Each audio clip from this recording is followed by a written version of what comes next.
Restoring an antique vacuum tube radio teaches you a very specific, unforgiving lesson. When the sound starts to crackle with static and the music becomes distorted, you don't blame the speaker. You open up the wooden chassis, you find the rotting, burnt-out components festering inside, and you pull them out by the root. You don't negotiate with a failing circuit. My name is Elias Thorne. I am 68 years old, and before I retired to my garage to tinker with vintage electronics, I spent 40 years working as a civil engineer. I understand load-bearing walls, structural integrity, and the exact mathematical point at which a bridge will collapse under its own weight. I have a heavy, uneven limp from a steel beam accident on a job site 3 decades ago. My reading glasses are perpetually sliding down the bridge of my nose, and I have a long-standing habit of tapping my ear and asking people to repeat themselves. People look at an old man with a cane and thick glasses, and they naturally assume the world is slipping away from him. They assume he is going deaf, getting slow, becoming a relic. The truth is, my hearing is sharp enough to catch the hum of a failing electrical transformer from across a crowded room. I just prefer to hear what people say when they are absolutely convinced I cannot. 2 years ago, my son, Mark, and his wife, Chloe, moved into my home. It is a beautiful, sprawling craftsman house on Alberta Street, right in the heart of Portland, Oregon. My late wife and I bought it for practically nothing back in the day, but the current market dictates it is worth roughly $1.2 million. I don't care about the money. I only care about the memories embedded in the hardwood floors. Mark, however, cared very much about the number. He is 38 years old, drowning in revolving credit card debt, and desperately trying to maintain a lifestyle built entirely on smoke and mirrors. Chloe is much the same. A woman who evaluates human worth solely by the brand of leather stamped on a handbag. When they asked to move in, Mark framed it as a compassionate sacrifice. He put a heavy hand on my shoulder and told me they wanted to take care of me in my twilight years. It was a mistake born of a father's brief, foolish bout of sentimentality. I let them move into the upstairs suite. Lately, however, the static in my house had been growing louder. The structural integrity of our arrangement was showing deep, undeniable stress fractures. For the past 3 weeks, I noticed that my bank statements arriving in the mail were already cleanly sliced open, hastily resealed with a cheap dab of glue stick before being placed on the kitchen counter.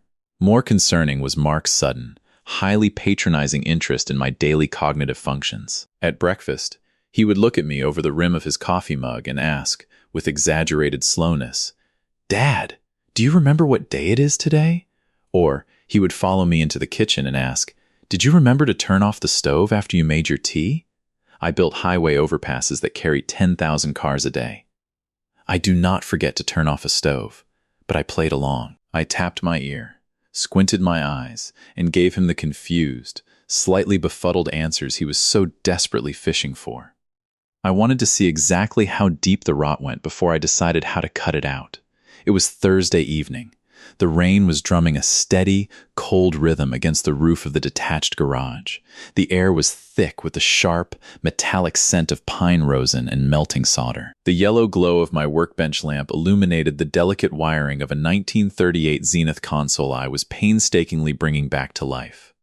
I unplugged my soldering iron, setting it on its heavy iron stand. I wiped my grease-stained hands on a rag, picked up my wooden cane, and made my way across the wet pavement to the main house.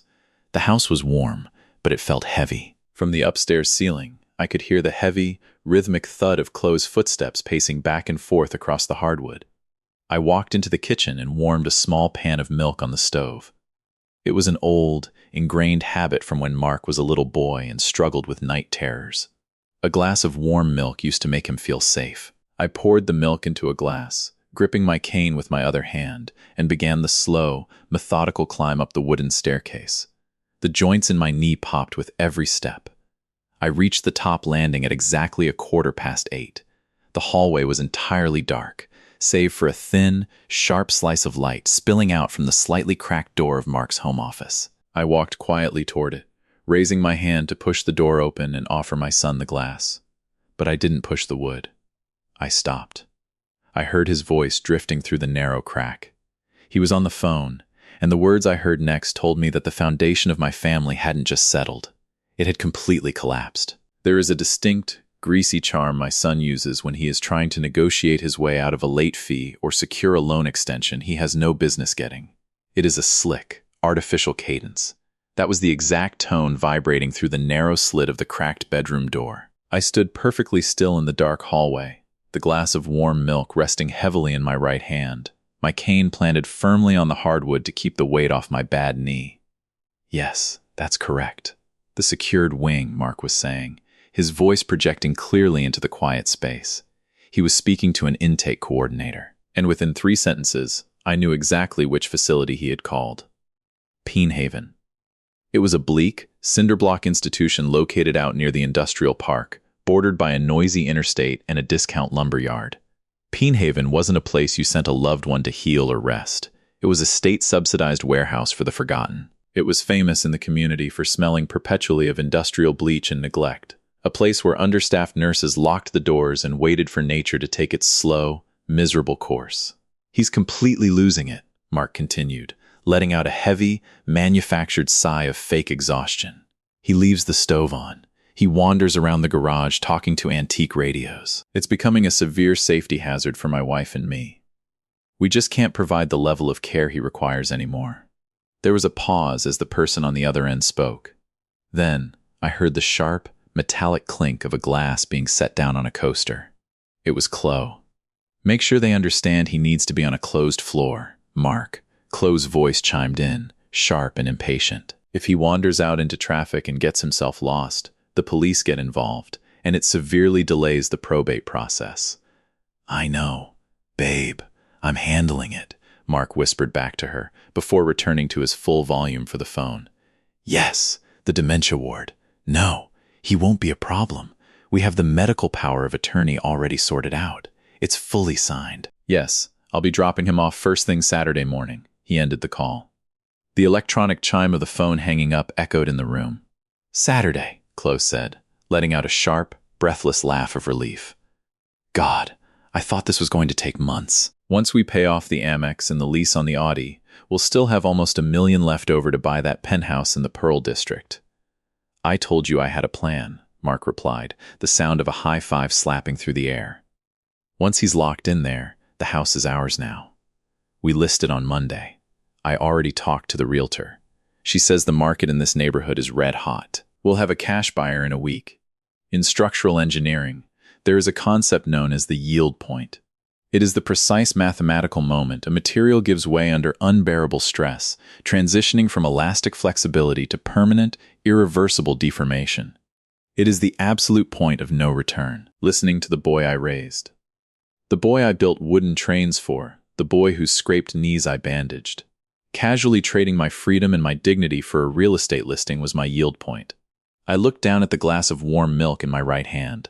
My knuckles had turned entirely bone white. I was squeezing the thick, ribbed glass with such immense pressure that I could feel the microscopic tension of the material fighting to keep from shattering into 100 pieces.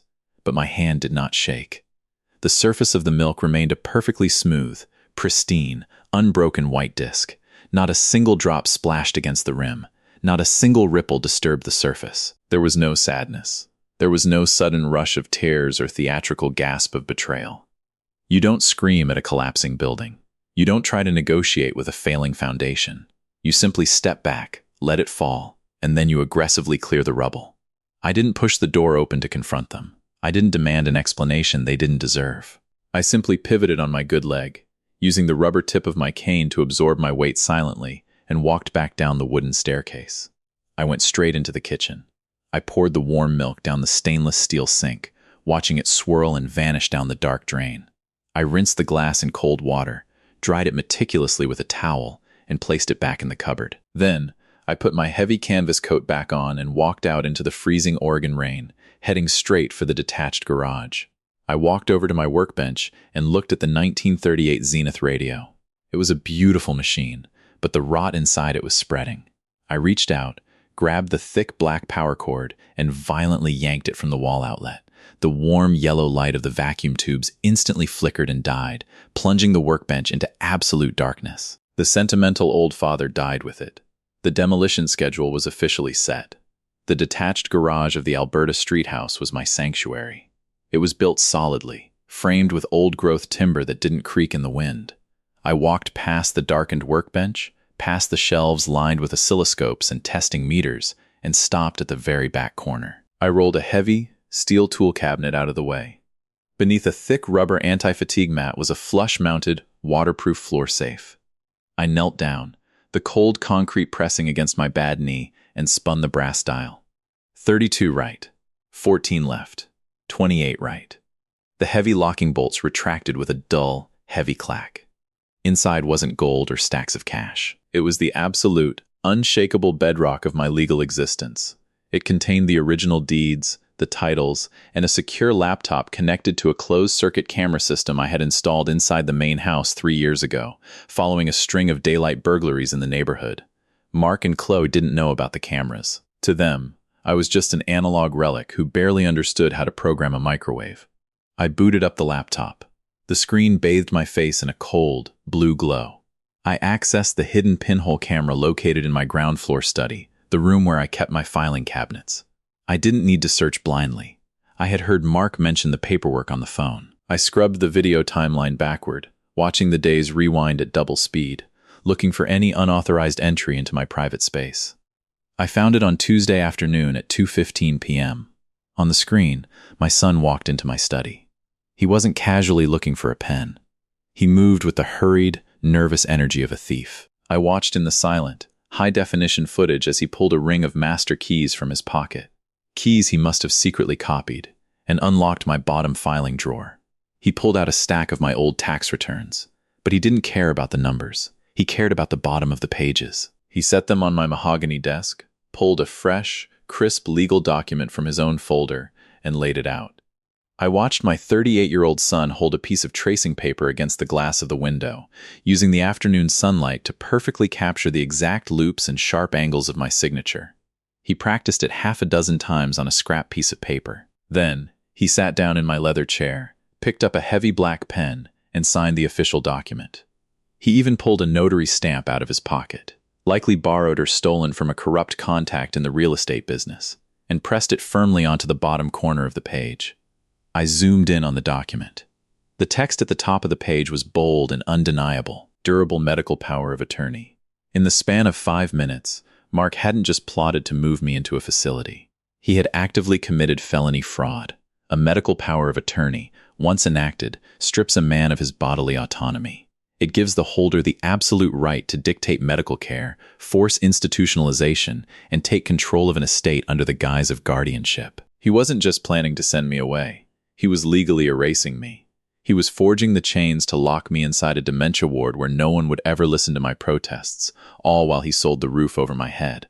When an engineer discovers that a contractor has used counterfeit, substandard steel in a load-bearing column, the reaction is not sorrow. It is a terrifying, clinical calculation of the incoming disaster, followed by the immediate, ruthless elimination of the compromised materials. The pain of a father being betrayed by his son had evaporated in the dark hallway an hour ago. Sitting in the cold garage, staring at the digital proof of a felony, I only felt the cold, hard geometry of justice taking shape. Mark thought he was dealing with a confused old man whose mind was fading. He had no idea he had just handed a master architect the exact blueprints needed to demolish his entire life. I closed the laptop. I locked the floor safe, rolled the heavy tool cabinet back into place, and turned off the overhead light. I didn't sleep that night. I didn't need to. I sat in the darkness of the garage, drafting the exact sequence of events that would unfold the moment the sun came up. What is the most unforgivable thing a family member has ever done to you behind your back? Share it below, because what I did the next morning would make my son wish he had never learned to speak. Friday morning broke with a pale, washed-out sunlight that barely penetrated the heavy Oregon clouds. At exactly 8 a.m., I was sitting at the kitchen island, quietly blowing steam off a cup of Earl Grey tea. Mark and Chloe hurried down the stairs, bringing the heavy scent of designer cologne and aerosol hairspray into the room. They were dressed for work. Mark in a sharp, aggressively tailored suit he couldn't afford, and Chloe in a silk blouse, her eyes glued to her phone screen. They moved with a frantic, buzzing energy, the specific kind of adrenaline that comes from believing you are inches away from a massive payday. Mark stopped near the island, grabbing his keys from the marble counter. He looked at me, plastering on that hollow, patronizing smile. "Dad, Make sure you just take it easy today, all right? Mark said, speaking a fraction too loudly, treating me like a fragile child. Don't go wandering around the neighborhood. Tomorrow is going to be a big day. I've got a surprise for you. A new arrangement that's really going to help you out. I took a slow sip of my tea, feeling the warmth spread through my chest. I looked up at him over the rim of my reading glasses. A surprise, I repeated, letting my voice carry a mild, pleasant gravel. Well, Mark, you know me. I have always appreciated a well-executed plan. Exactly, he grinned, patting my shoulder a little too hard. Just rest up. They walked out the front door, the heavy oak swinging shut behind them. I walked to the front window and watched Mark's leased silver Audi back out of the driveway, its tires kicking up wet leaves from the street. They were driving off to their corporate jobs, likely planning to spend their lunch hour browsing real estate listings for penthouses in the Pearl District. The moment the Audi turned the corner and vanished from sight, the grandfather clock in the hallway chimed the quarter hour. The 24-hour countdown had officially begun. I didn't rush. A seasoned foreman never runs on a job site. It causes panic and leads to sloppy mistakes. I walked into my study, sat down at my desk, and picked up the phone. I bypassed the standard contacts and dialed the direct cellular number of Walter Vance. Walter wasn't just an old friend. He was one of the most ruthless and precise elder law attorneys in the state of Oregon. He was a legal architect who specialized in building impenetrable fortresses around vulnerable estates. Elias, Walter answered on the second ring, his voice a low, gravelly baritone. It's early for you. What's broken? The foundation, Walter, I replied smoothly. My son forged a durable medical power of attorney yesterday afternoon.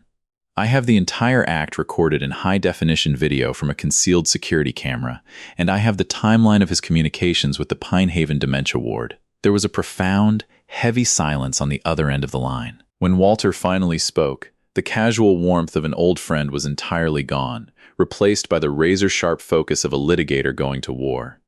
Forgery of a medical directive to facilitate the hostile takeover of a senior citizen's assets, Walter stated, his tone chillingly clinical.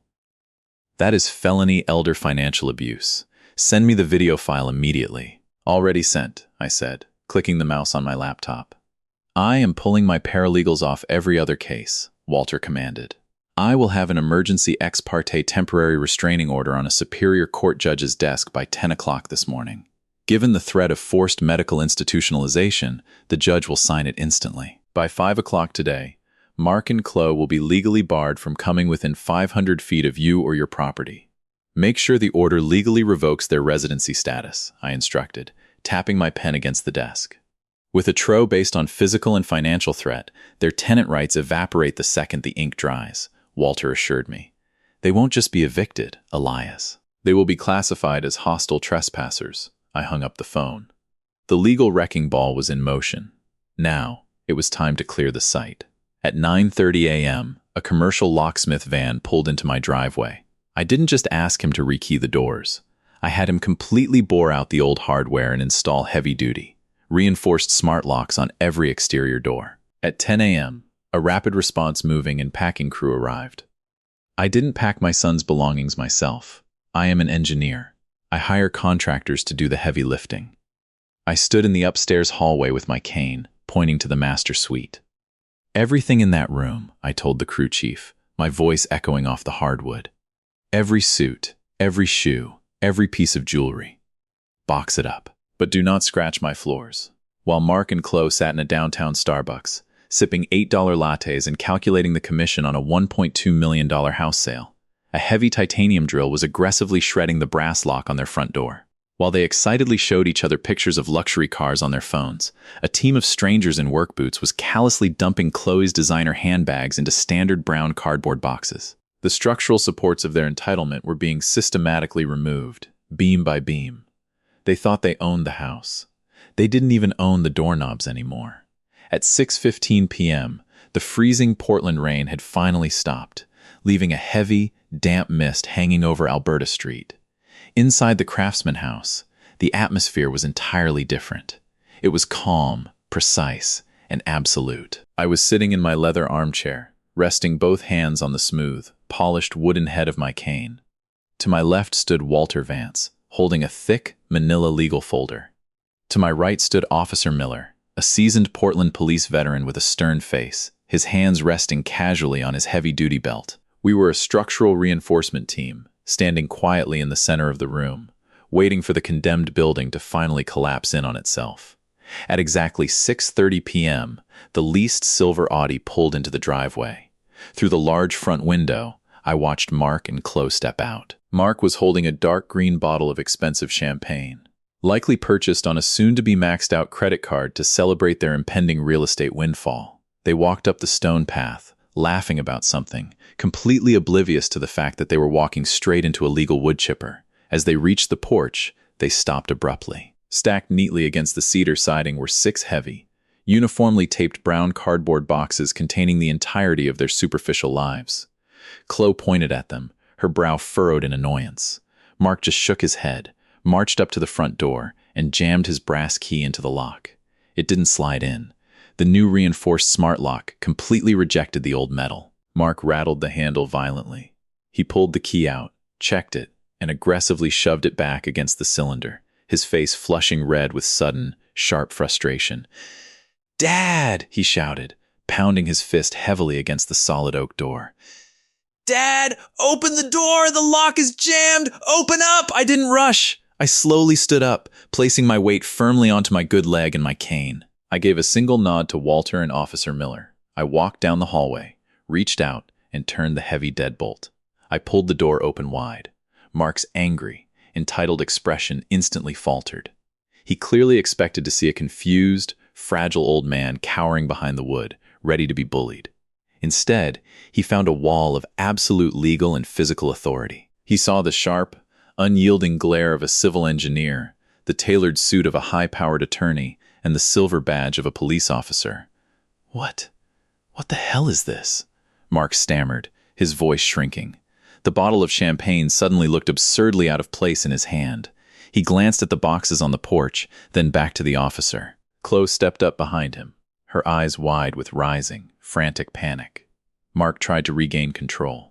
He puffed out his chest and turned his attention directly to the police officer, putting on his slick, patronizing voice. "Officer, I don't know why you're here, but there's been a massive misunderstanding. My father has severe dementia. He's having an episode. I have a durable medical power of attorney that puts me in charge of his care. He's supposed to be moved to a facility tomorrow morning." Walter stepped forward, smoothly blocking Mark's line of sight to me. He opened the manila folder and pulled out a freshly stamped, heavily sealed court document. "Mark Thorne," Walter said, his voice ringing with the booming resonance of a courtroom veteran. "I am Walter Vance, legal counsel for Elias Thorne. The document you are referring to is a fraudulent fabrication. We have high-definition, time-stamped video evidence of you forging your father's signature and using a stolen notary stamp in his study at 2:15 p.m. on Tuesday." The blood drained from Mark's face so fast it looked as though someone had physically pulled a plug. He literally staggered backward, his heel catching on the edge of the porch step. Chloe let out a sharp, terrified gasp, her hands flying to her mouth. "Because forgery to facilitate the theft of an elder's estate is a felony," Walter continued relentlessly, thrusting the paper toward Mark's chest. "Judge Harrison signed this emergency ex parte temporary restraining order at 11:30 this morning. It is effective immediately." Officer Miller stepped forward, placing his hand firmly on the center of his utility belt. The metallic clink of his gear was the loudest sound on the porch. "Mr. Thorne." "Thorne," the officer commanded, his tone completely devoid of warmth or negotiation. "According to this court order, you and your wife are legally barred from coming within 500 feet of this property, or Elias Thorne. Your residency status is officially revoked. You are trespassing. Take your boxes and vacate the premises immediately, or you will be placed in handcuffs." "Trespassing?" Chloe shrieked, her voice cracking into a hysterical pitch. "Mark, what did you do? The credit cards are maxed out. We have nowhere to sleep. You told me this was handled." Mark ignored her. The arrogant, slick businessman who had casually joked about locking his father in a dementia ward was completely gone, vaporized by the sheer magnitude of the consequences crashing down on him. He looked past the lawyer. He looked past the cop. He looked directly at me, his eyes wide with genuine terror, his hands trembling violently. "Dad, Dad, please," Mark begged, his voice dropping to a pathetic, desperate whisper.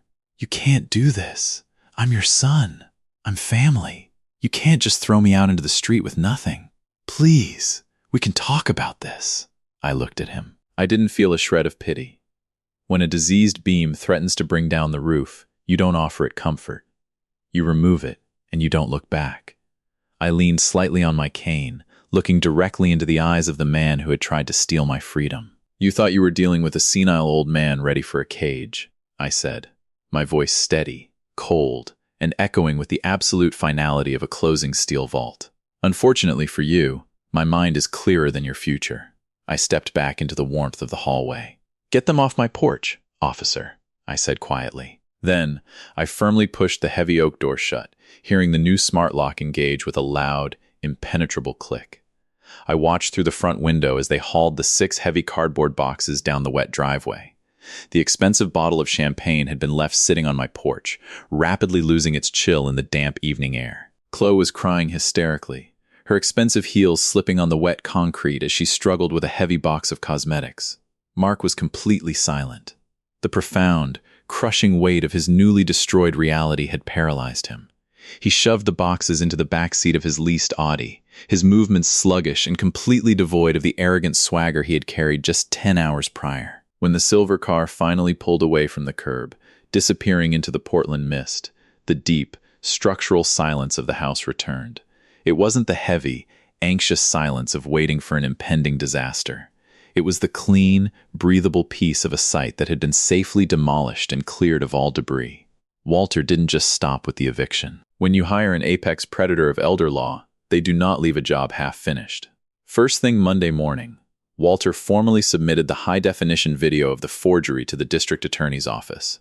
But more devastatingly, he sent a certified copy of the evidence to the compliance division of the financial firm where Mark worked. You cannot be employed in the wealth management sector when you are under active criminal investigation for financial fraud and elder abuse.